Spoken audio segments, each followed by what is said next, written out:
అందరికీ నమస్కారం. 2026 జ్యోతిషం స్పెషల్ కార్యక్రమానికి స్వాగతం. ప్రతి ఒక్కరి జీవితంలో భవిష్యత్తులో ఏం జరగబోతుంది, ఎటువంటి పరిణామాలు ఉంటాయి అనే విషయాల్ని తెలుసుకోవాలనే కోరిక ప్రతి ఒక్కరికి ఉంటుంది. అయితే ప్రతి రాశికి కూడా మంచి చెడు అనేవి ఉంటానే ఉంటాయి. అయితే ఏ రాశి వారు ఎటువంటి జాగ్రత్తలు తీసుకోవాలి, భవిష్యత్తులో ముందుకు వెళ్ళాలంటే ఎటువంటి పరిణామాలను అనుభవించవలసి వస్తుంది, ఇటువంటి విషయాలన్నీ ఈరోజు మనతో పాటు ఉన్నారు తెలియజేయడానికి. సురేష్ శర్మ గారు మనతో పాటు అందుబాటులో ఉన్నారు. వారితో మాట్లాడి చాలా చక్కటి విషయాలన్నీ తెలుసుకుందాం. నమస్కారం గురువు గారు. గురువు గారు, ప్రతి ఒక్కరికి ఒక హోప్ అనేది ఉంటుంది. ఈ సంవత్సరం ఏదోలా గడిచిపోయింది, కొత్త సంవత్సరం ఏ విధంగా ఉండబోతుంది, వచ్చే ఏడాదిలోనైనా సరే మేము సంతోషంగా ఉంటామా, మాకు కలిసి వస్తుందా, ఇలాంటి అనుమానాలు ప్రతి ఒక్కరికి చాలా మందికి ఉంటుంది. తెలుసుకోవాలనే ఆతృత, కోరిక కూడా చాలా మందికి ఉంటుంది. ఈ రాబోయే 2026 సంవత్సరం ఏ గ్రహాలకి, ఏ రాసుల వారికి బాగుంటుందంటారు? సహజంగా ముందు దేశ పరిస్థితి ప్రపంచం దేశ పరిస్థితి చూసినప్పుడు గత సంవత్సరం అంటే 25 మనకి ఇంగ్లీష్ అయితేమి, ఉగాది నుంచి కూడా మనం చూసినట్టయితే రియల్ ఎస్టేట్ రంగం కానీ, అట్లాగే బ్యాంకింగ్ రంగం కానీ, అట్లాగే ఇతర కొన్ని అంశాలు చాలా ఇబ్బందికరంగా ఉన్నాయి. కారణం ఏంటంటే శని రాహుల యొక్క స్థితి అలా ఉంది. దీనివల్ల ఆర్థిక వ్యవస్థలు, నేను గతంలోనే చెప్పాను, మరలా అంటే అనేక ఛానళ్ళకి ఇచ్చిన దాంట్లో ప్రపంచం అంతా ఇబ్బంది పడుతుందేమో కానీ భారత్ అయితే ఫైనాన్షియల్గా ఎదుగుతుంది. కీర్తి ప్రతిష్టలు మూట కట్టుకునే అవకాశాలు ఎక్కువగానే ఉంటాయి తప్ప చెడు అయితే అవకాశం ఏం లేదు. సో భారత్కి అంతర్గత శత్రువుల కన్నా బహిర్గత శత్రువులు ఎక్కువ కనపడతారు. ఇప్పుడు అంతర్గత శత్రువులు వాళ్ళు అప్పుడప్పుడు ఇబ్బంది పెడుతూనే ఉంటారు అని చెప్పాను. సో అంతర్గత శత్రువులు అంటే మనం చూసాం, మన దేశంలోనే ఉంటూనే తీవ్రవాదం జరిగిన దాడులు కావచ్చు. తర్వాత బహిర్గత శత్రువులు ఎక్కడనేది బయటపడింది, మనం సింధూర్ లాంటివి కూడా చేసాం. కానీ ఈ సంవత్సరం భారతదేశమే కాదు ప్రపంచంలో కూడా స్టెబిలిటీ అనేది ఒకటి ఫామ్ అయ్యే అవకాశాలు వస్తాయి. ప్రపంచవ్యాప్తంగా కూడా అంటే వాళ్ళు ఇప్పుడు ఏదైతే అమెరికా కావచ్చు, ఇటువంటి వాళ్ళు వాళ్ళ మైండ్ సెట్లో కొంత మార్పులు వచ్చే అవకాశాలు ఉంటాయి. కానీ ఇవి సాధ్యపడడానికి జూన్ దాకా వ్యవధి ఉంది. కానీ ఈ జూన్ లోపల మాత్రం పరిస్థితి కొంచెం టిపికల్గానే ఉంటుందని చెప్పాల్సి ఉంటుంది. నాయకులకైనా, అట్లాగే అగ్రరాజ్య నాయకులకైనా, మన దేశంలో నాయకులకైనా అంతర్గత బహిర్గత శత్రువులను ఎదుర్కోవడం ఈ సంవత్సరం జూన్ దాకా కూడా గురువు ఉచ్చ స్థితిలో పడేంత వరకు కొంచెం టిపికల్గానే ఉంటుంది. అందువల్ల బాగా ఫైటింగ్ అనేది కనపడుతుంటుంది. రాజుల మధ్య పరస్పర కలహాలకి గత సంవత్సరం విశ్వావసనామ సంవత్సరంలో చెప్పాం, ఉగాది ఫలితాల్లో చెప్పుకున్నాను. విశ్వావసనామ సంవత్సరంలో రాజులు పరస్పరం కలహించుకుంటారు, ఇట్లా చెప్పుకుంటూ వచ్చాం. కాబట్టి ఈ సంవత్సరం అలాంటి ఫలితాలు ఉంటాయి. బంగారం లాస్ట్ ఇయర్ నేను చెప్పాను, అందరూ ఆశ్చర్యపోయినారు కూడా. ఎఫ్ఎన్సిసి ఫిల్మ్ నగర్ కల్చరల్ క్లబ్లో కూడా చెప్పాను, 2 లక్షల మార్కుని వెండి దాటుతుంది, బంగారం ₹1,00,000 దాటి 1,50,000 వైపు పరుగులు పెడుతుందని చెప్పి మీరు చెప్పినట్టుగానే జరుగుతుంది. ఇప్పుడు బంగారం 2 లక్షల వైపుకు పరుగులు పెడుతుంది జూన్ వరకు కూడా. జూన్ తర్వాత నుంచి బంగారంలో స్థిరత్వం ఏర్పడుతుంది, బట్ నెవర్ కమ్ బ్యాక్. అందరూ ఏదేదో చెప్తున్నట్టుగా 1.30కి 1.40కి ఇంకా రావడం అనేది ఇది పెద్ద ఛాలెంజ్, ఇంకా రాదు. పోతే ఇంకా 1.50 నుంచి పైకి వెళ్ళింది, 1.50 దగ్గర స్థిరత్వం అవ్వచ్చు, లేదా 1.60 దగ్గర స్థిరత్వం అవ్వచ్చు, 2 లక్షల దగ్గర స్థిరత్వం అవ్వచ్చు. అంటే 2 lakhsని క్రాస్ చేసేటువంటి పరిస్థితి అయితే చాలా ఉన్నప్పటికీ కూడా పరిస్థితులు కొంత కంట్రోల్ ఉంటాయని నమ్మాల్సి వస్తుంది. జూన్ నుంచి స్థిరత్వం ఏర్పడిపోతుంది కాబట్టి, ఆ తర్వాత గురువు స్థిరత్వం అయినందువల్ల స్టాండర్డ్ని పెంచుతాడు. శని రాహువులు ఇప్పుడు దాకా అబ్నార్మల్గా పెంచుకుంటారు, అంటే ఊహించినట్టు ఎవరి యొక్క మెథడాలజీకి కూడా అందదు అనమాట, వాళ్ళ ఊహలకు అందదు.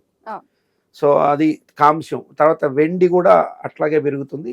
వెండి అయితే మాత్రం ఇది అన్స్టాపబుల్గా అప్ టు 6 lakhs వరకు రీచ్ అయ్యే అవకాశాలు, 6 lakhs వరకు వెళ్ళే అవకాశాలు కనపడుతున్నాయి. బట్ అది ఈ సంవత్సరం 3 లక్షల మార్క్ని బెంచ్ మార్క్ని దాటేయడం అనేది మాత్రం ఖచ్చితంగా కనపడుతుంది. దానికి కారణాలు ఇప్పుడు ఈ మధ్య నేను కూడా టెక్నికల్గా అంటే సైన్స్ పరంగా ఎత్తుకున్నప్పుడు కూడా వెండి వాడకం గతంలో పోలిస్తే ఇప్పుడు ఎక్కువగా ఉంది. కారణం ఏంటంటే ఎలక్ట్రికల్ వెహికల్స్ అవే వాడుతున్నారు.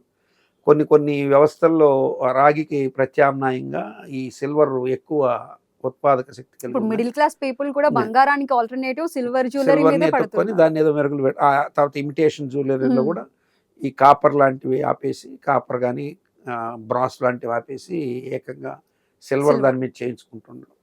కారణాలు ఏవైనా ఉండొచ్చు. జ్యోతిష్ శాస్త్రపరంగా అయితే వెండి పెరగడానికి చంద్రుడు బలీయమైనటువంటి స్థితిని పొందడం, ఈ కంటక శని అనేటువంటిది ఒకటి, హంస మహాపురుష యోగాలు, నీచభంగ రాజయోగాలు ఇటువంటి ఈ ప్రపంచం మీద మంచి ప్రభావాన్ని చూపిస్తున్నాయి కాబట్టి డెఫినెట్గా ఉంటుంది. ఆయిల్ అయితే కిందకి దిగి వస్తుంది ఖచ్చితంగా. అట్లాగే ఔషధ రంగంలో మార్పులు ఉంటాయి. వరదలు ఈ సంవత్సరం కూడా ఫేస్ అవ్వాల్సిన పరిస్థితి ఖచ్చితంగా ఉంది.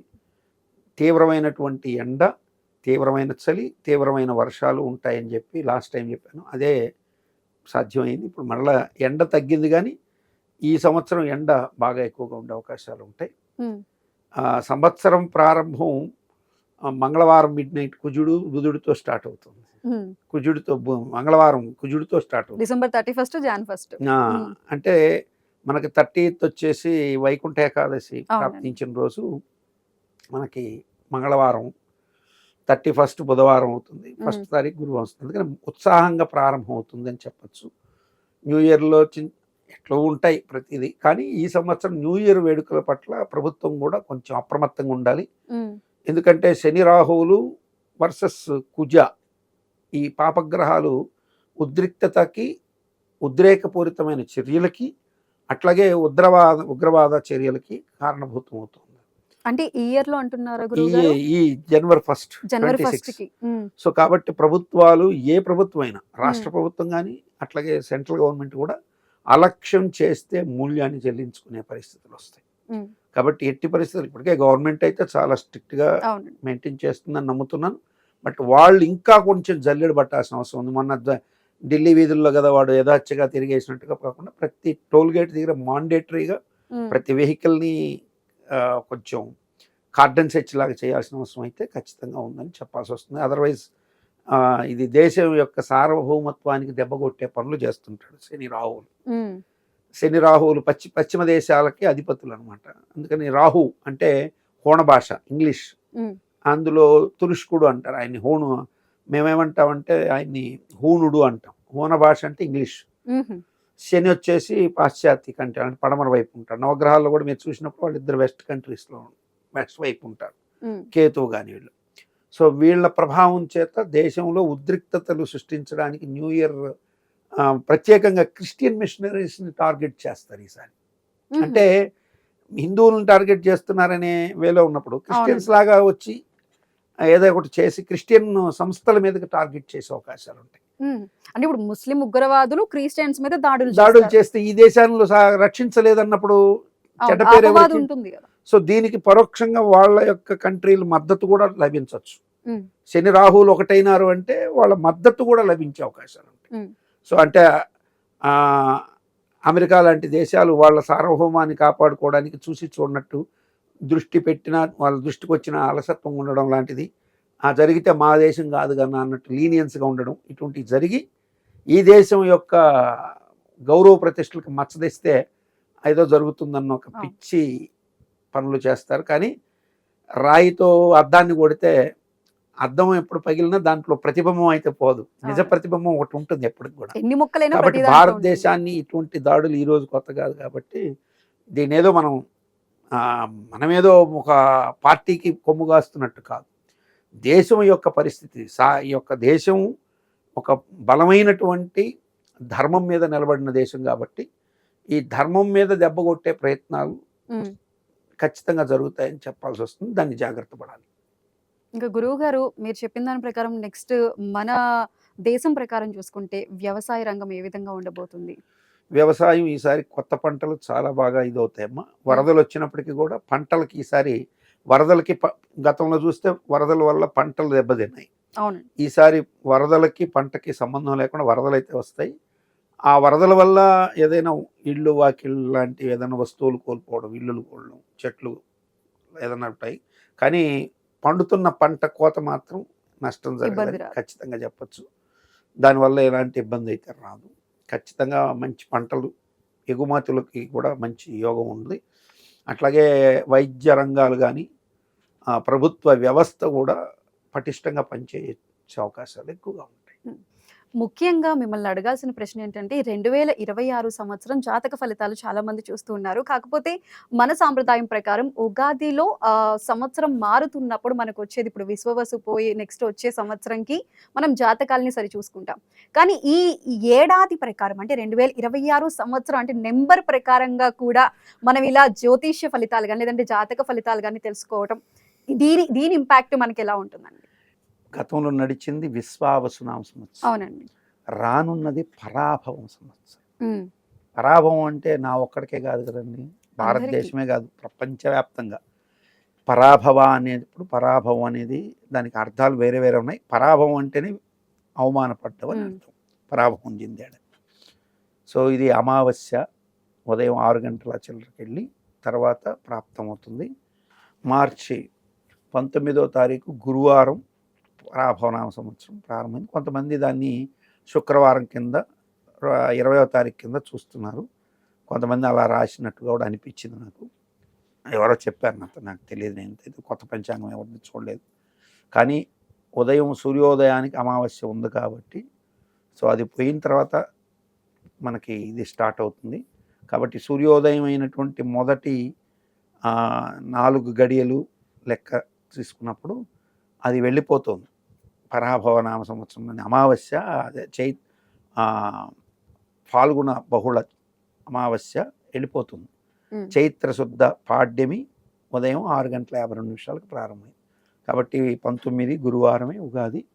కాకపోతే ఉదయం సూర్యోదయ కాలం అమావాస్య ఉంది కాబట్టి పరాభవనామ సంవత్సరం వచ్చింది కాబట్టి శని ఇంగ్లీష్ సంవత్సరానికి అధిపతి కాబట్టి అక్కడ గురువు బలంగా ఉండడం వల్ల శని ఎన్ని చేసినా పరాభవం అనేటువంటిది వారికి ఎవరికంటే ఎవరైతే అలసత్వం ఉంటారో వారికి పరాభవం, ఎవరైతే జాగ్రత్త పడతారో వాళ్ళకి శుభం అని చెప్పాలి. సో గురువు మెంటర్ అనేటువంటి ఆయన రాజు అయినాడు ఈ సంవత్సరం. గురువు రాజు అయినాడు.